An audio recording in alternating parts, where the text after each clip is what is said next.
Dans la province de Warfa, au petit matin, Gernik Marteldor rentrait des mines de Driga. Sa barbe encore couverte de poussière, il s'attendait à entendre les rires rauques des siens, le chant des enclumes ou encore l'odeur du ragoût de Malte. Mais lorsque le nain franchit la grande porte, un silence anormal l'enveloppa. Les rues étaient désertes, les maisons ouvertes, les torches consumées jusqu'au bout. Pas un bruit, pas une trace de lutte, juste rien. Par la barbe de Torgan, où êtes-vous tous passés? Grogne-t-il en serrant son marteau. Avançant prudemment, il fouilla les maisons à la recherche de signes de vie. Il aperçut une faible lueur là où se trouvait une ancienne faille interdite, scellée depuis des générations. Une lueur verte, pulsante, presque vivante. Il se cacha derrière un pilier fissuré et observa.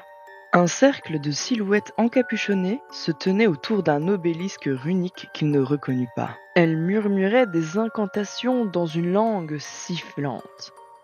Au centre du cercle, flottant comme suspendu par une force invisible, se trouvaient des dizaines de nains du village, endormis ou inconscients, leurs âmes semblant aspirées par les glyphes du rituel.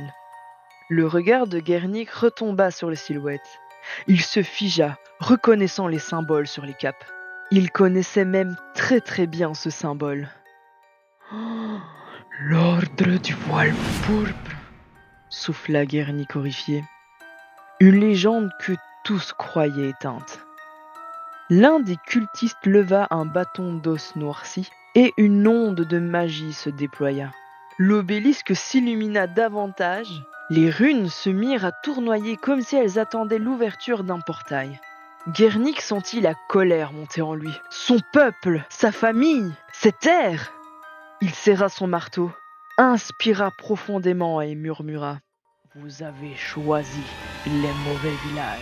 Puis il bondit hors de l'ombre, prêt à briser le rituel et à affronter les ténèbres tapies derrière le voile pourpre.